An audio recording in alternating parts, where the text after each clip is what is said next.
Oke, ada lagi? Dari hadis halaman 5 masuk ke halaman 5, masuk ke halaman 6 yang terakhir, Umar berkata, sebaik-baik bid'ah adalah ini. Pertanyaan yang pertama, apa maksud perkataan Umar tersebut? 2, berarti sejak zaman Umar, apakah sudah dikenal adanya bid'ah hasanah? Lah perkataan Umar itu maksudnya, ya, wong sholat itu sholat taraweh.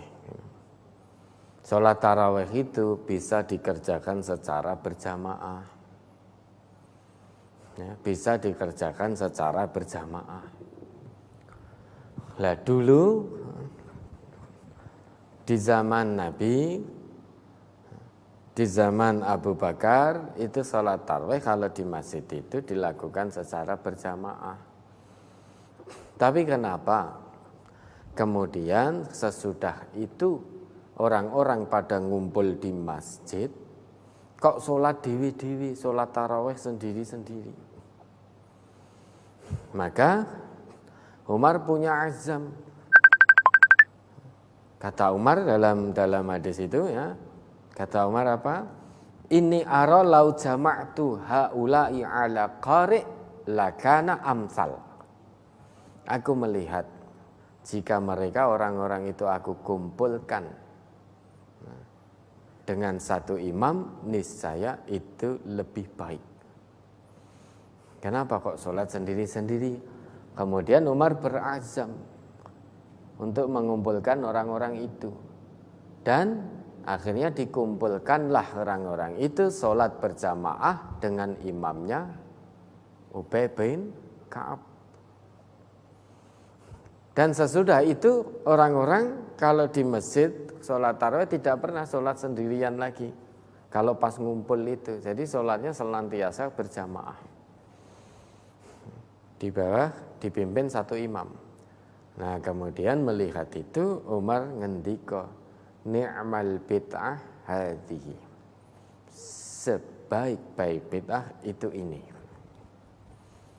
Ini maksudnya begitu. Wong dulu itu dilakukan secara berjamaah, kok sekarang dadak dewi-dewi wong manusia pada kumpul.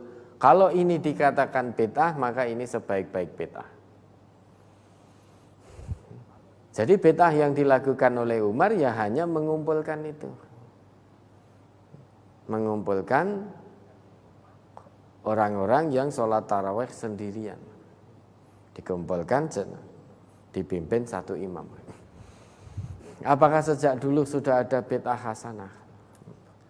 Nah, hadis itu tidak menerangkan bid'ah hasanah atau bid'ah sayyi'ah.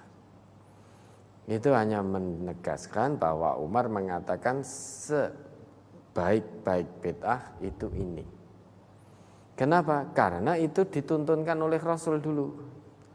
Dahulu dicontohkan oleh Rasul dan tidak pernah ada larangan dari Rasul ketika sesudah beliau mencontohkan kemudian tidak ada larangan sampai beliau wafat.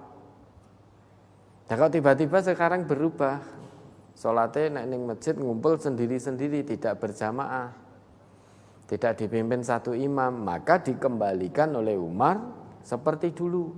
Kalau ini dikatakan bid'ah, ya, ini sebaik-baik bid'ah. Apakah itu bid'ah? Tentu tidak. Karena Nabi mencontohkan sholat tarawih dengan berjamaah. Nah, adapun bid'ah hasanah sayyi'ah yang dipahami oleh umat Islam, itu yang kita tidak tahu, kita belum tahu. Yang kita tahu yang namanya bid'ah dalam ibadah itu dholalah, sesat. Ini hadis sensitif ini Ustaz. Hadis sensitif, namun karena kebodohan kami, ya, kami tahunya baru sebatas itu.